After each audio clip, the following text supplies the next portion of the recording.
Bonjour madame et bonjour messieurs, bienvenue à cette édition en langue française de la télévision Renaissance. L'édition que vous suivez également sur la plateforme de la télévision Renaissance, c'est sur télérenaissance.info. Démarrons cette édition en parlant économie. La connexion Internet est à l'origine du manque du carburant au Burundi, comme l'affirme le directeur de la gestion du carburant, selon Daniel Mitabakana. Le gouvernement du Burundi ne cesse de fournir d'efforts pour stabiliser le secteur des produits pétroliers. Pour une gestion saine du carburant, les stations-service doivent observer les mesures du ministère de l'Énergie et Mines visant la normalisation du secteur. Suivez-le.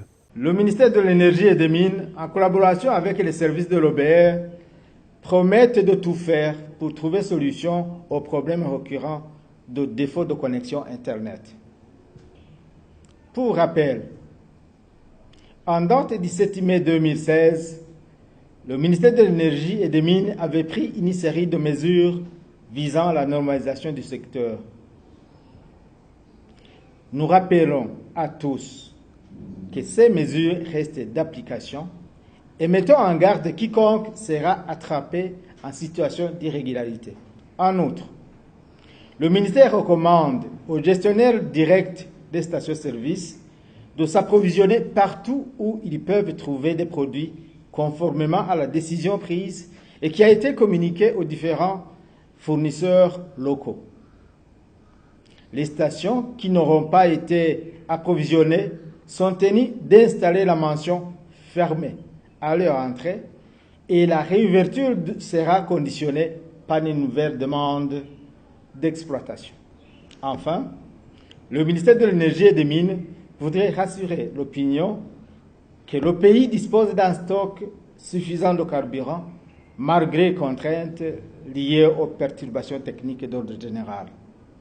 Et l'OLICOM accuse plutôt le gouvernement du CNDD-FDD d'utiliser les fonds destinés à l'importation du carburant à d'autres fins. Selon Gabriel Fili, président de cette ONG qui lutte contre la corruption au Burundi, le manque de devises dans le pays est la principale cause de la pénurie du carburant au Burundi. Écoutez Gabriel Fili, président de l'OLICOM, il a été contacté par téléphone.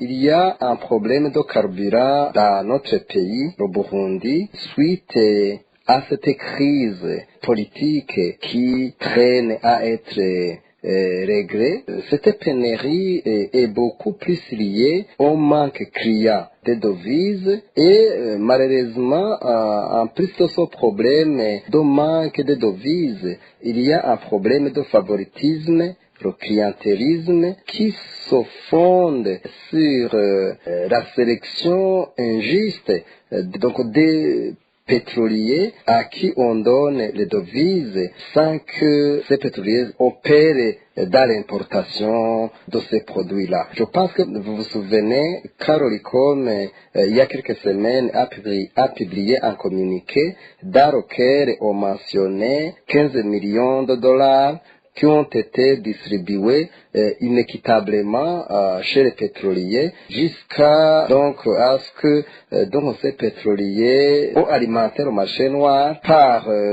donc ces devises qui devaient aller être utilisées pour l'importation de ces produits pétroliers. Il y a d'un côté ce problème de manque de ces devises, mais aussi il y a un problème de distribution à des pétroliers inexistants qui ne se trouvent pas dans ce secteur.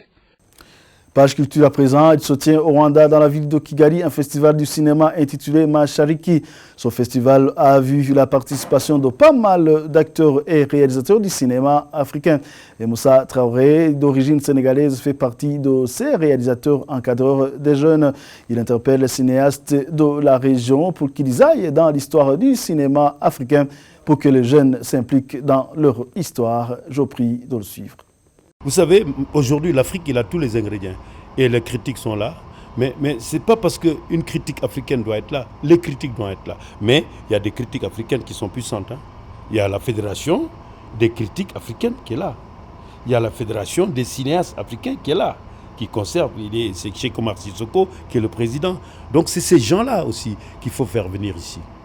Il y a à venir. Je dois venir, mais les autres doivent être là. Et puis il y a une jeunesse. Il faut que les jeunesses, parce qu'il y a des jeunesses plus expérimentées que cette jeunesse-là, ils sont là. L'Afrique est jeune. Nous sommes 25%. Mais donc dans les 75%, par exemple au Sénégal, il y a des jeunes qui sont déjà expérimentés. Au Burkina Faso, au Mali, il faut que ces jeunesses-là soient là aussi. Moi, je vais probablement, parce que j'ai un festival qui se passe au Sénégal, je vais probablement signer un accord de coopération avec ce festival pour que ces gens d'ici viennent là-bas et que les autres arrivent ici.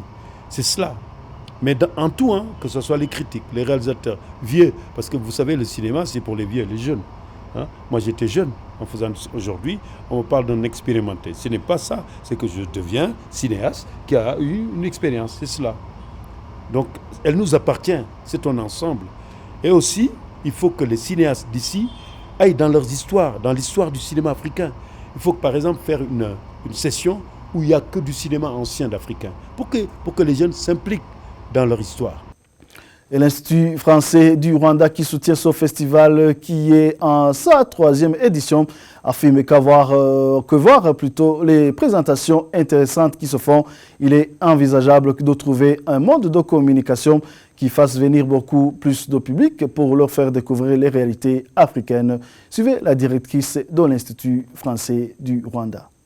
Les choses s'améliorent forcément et je dirais que l'organisation est en voie de devenir beaucoup plus professionnelle qu'elle a pu l'être au début. C'est tout à fait normal que lorsque l'on lance quelque chose, on est plus soutenu par l'enthousiasme peut-être que par la professionnalisation en termes d'organisation. Donc les choses évoluent, mais je crois que maintenant, l'étape suivante à venir, c'est d'essayer peut-être de trouver un mode de communication qui fasse venir davantage de public. C'est un très beau festival, ce qu'on y présente est très intéressant, mais peut-être faut-il que le grand public ait davantage la possibilité de savoir ce qui se fait, de découvrir ce qui se fait dans le pays, de découvrir ce qui se fait dans la sous-région. Donc il faudrait que cette amélioration de l'organisation du festival, eh bien, le plus grand nombre puisse en bénéficier. Et voilà, c'est ce qui prend fin cette édition. Merci à vous tous d'avoir tenu compagnie. À la prochaine occasion.